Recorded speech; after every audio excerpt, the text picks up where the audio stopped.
So next up on my top 10 list of my favorite characters from Transformers. Number 4, Dinobot. And yes, I know, a lot of people are probably all like rolling their eyes. Oh, another Beast Wars. But the thing to remember is in G1, there wasn't this thing called character development in G1 for the most part. Some characters got it, very few, but for the most part, they showed up for an episode, they were badass, and then they kind of faded out. And, or some would just pop up and you would have no explanation to where they came from. They'd never have any growing story arcs, and that was it. For example, like Red Alert. You have no idea where he came from. The only real episode that heavily featured him was when he was shorted out and paranoid about everything. And then he just kind of faded away. Or Defensor just shows up. No explanation. There's a big, huge, like when the Constructicons first showed up, there was a big, like, oh my god, combiners. Wow. Minosaur and Superion showed up. It's this huge 2-part story arc. Bruticus shows up. Again, it's like this huge 2-part story arc. Defensor shows up. Nothing. And he's already more badass than Bruticus, so it was just kind of like, okay, he's there.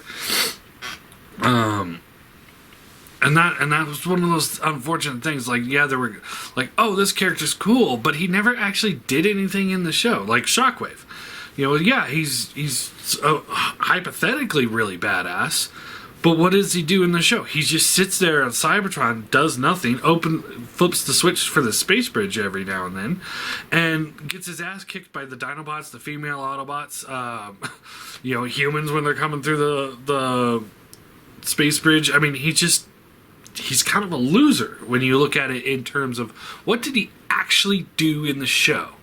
So it's just, that's why a lot of stuff is in the Beast Wars category, because they had a very small cast, unlike G1, which had hundreds of characters, which was awesome because it was a giant world. But they had a small cast, and these small cast members, for the most part, had lots, unlike Inferno, but they had lots of story arcs throughout the series. Character development. You find out what motivates these guys, why they chose to go on these adventures, why they're following who they're following, and so on and so forth. So that's why there's a lot of characters on here that are Beast Wars, and I know a lot of people are like, rolling their eyes, but it's just kind of like, you know what? Beast Wars is official canon, and it's been, 25 years since Beast Wars? It's like, it's not like it's a new thing at this point. It's like, come on. And it also has more seasons.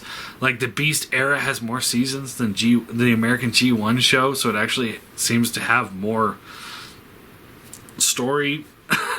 Because a lot of G1 episodes was just like, oh, well, what are we doing today? Oh, we're going to have a song about how music can knock down buildings.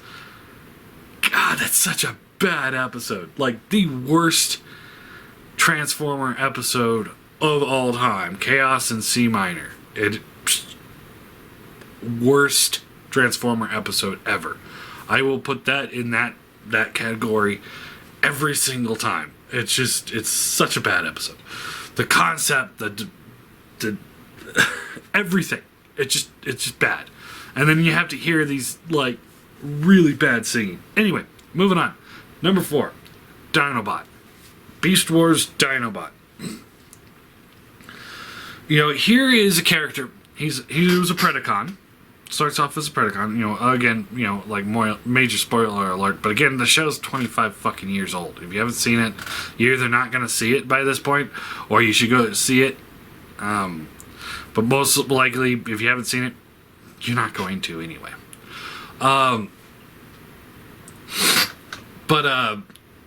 He starts off as a Predacon, and he switched sides because Megatron shot him.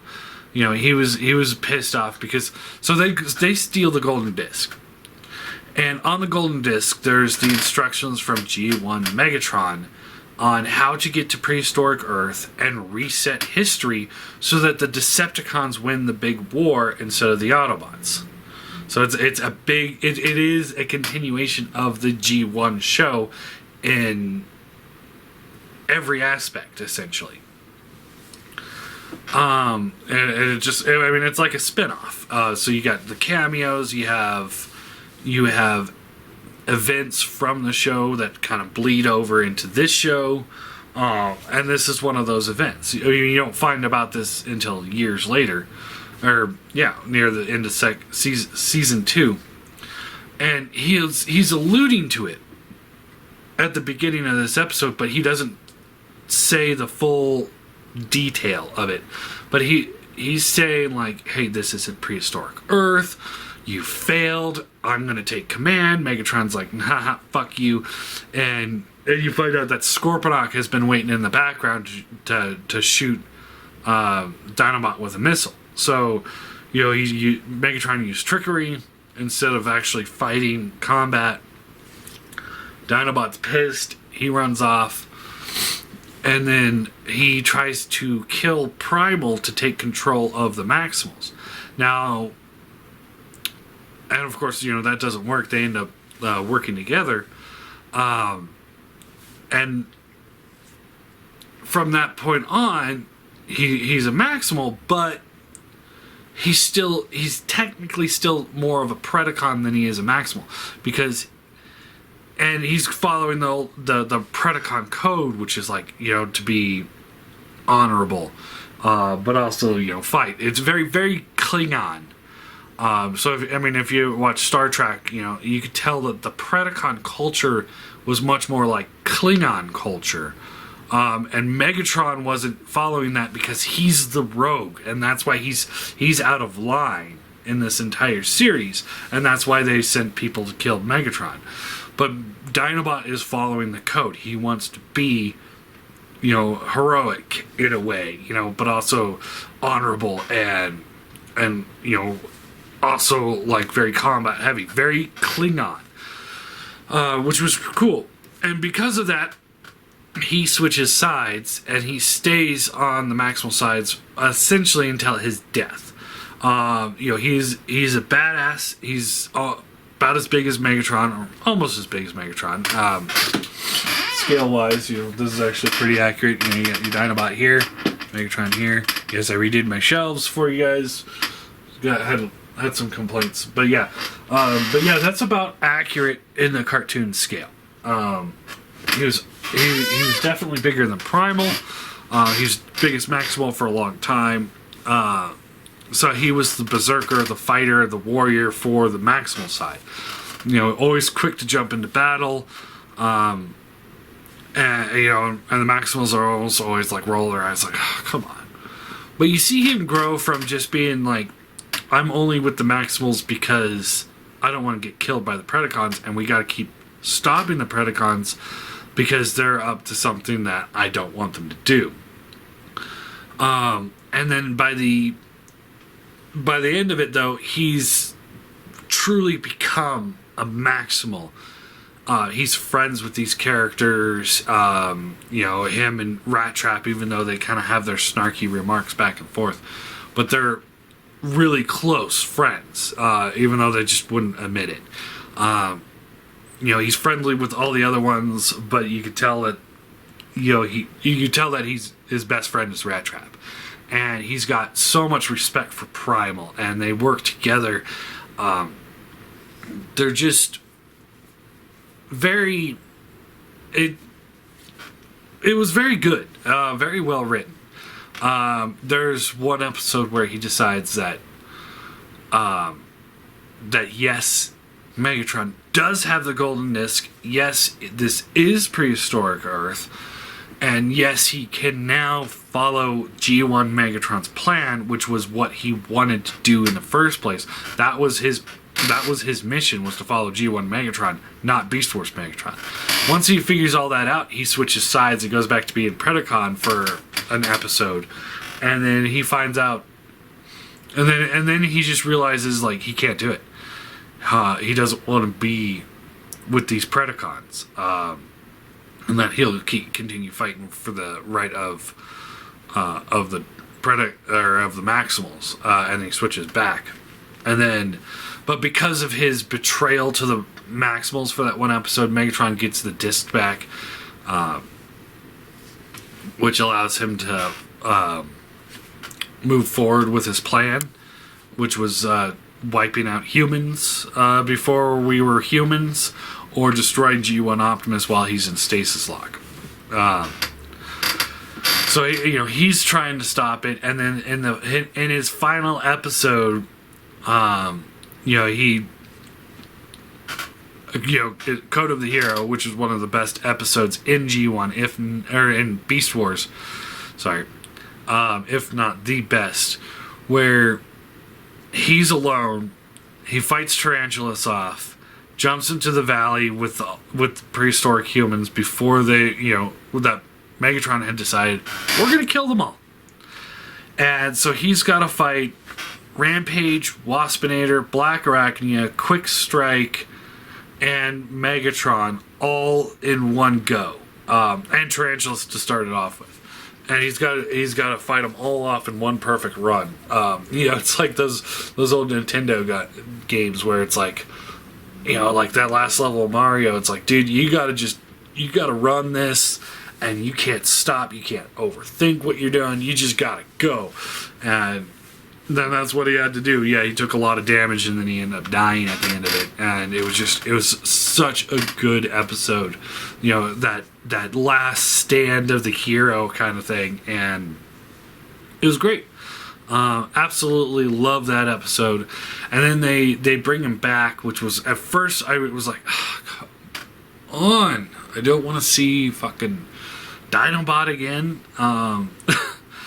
It's like, let's move on to a new character. But then, because his clone was different, a lot of that rampageness and Predaconness like really seeped into him, so he was much more evil. So Dinobot 2 was essentially a different character. So he was actually really cool in the end. Like, he was a lot more threatening, a lot more violent, but then at the very end you see parts of the original Dinobot seeping back into him because his spark is complete again and it's no longer tied to Rampage. And then again he sacrificed himself to save the Maximals and defeat Megatron with the Nemesis. So it was really cool to see that story arc play out twice, but in a way that you didn't see, like, just, it's just going to repeat itself. It was like, oh, hey, we're doing that again.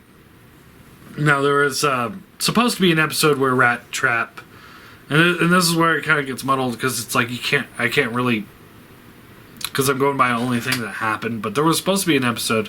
You see Dinobot downloading his memory core in early season 2, I believe. Or maybe it was right in the beginning of Code of Hero. But then Rat Trap was supposedly going to implant those memories into Dinobot 2, and that is why he was able to do that. It's kind of hard to say that because it never happened in the show, but instead, we could just go by, it is a clone. And once he got a full spark, he kind of started realizing that things weren't right.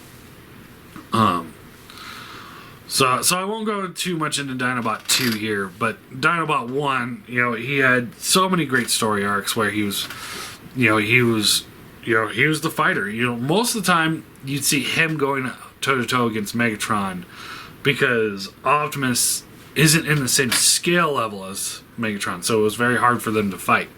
Of course they fought here and there, but it was a lot of times it was Dinobot running in there, and just his character too.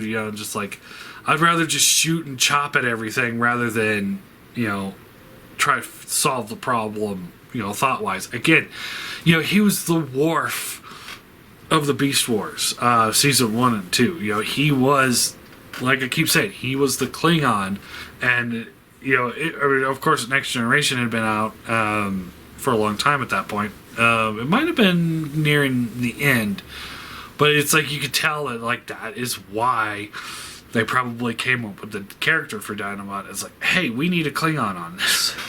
So, but I think it actually worked because you need to have diversity in the cast. It's like you look at the G1 Autobots, the first season Autobots, and they're all just generic, like, oh yeah, let's go save the world, and they're all pretty much the same.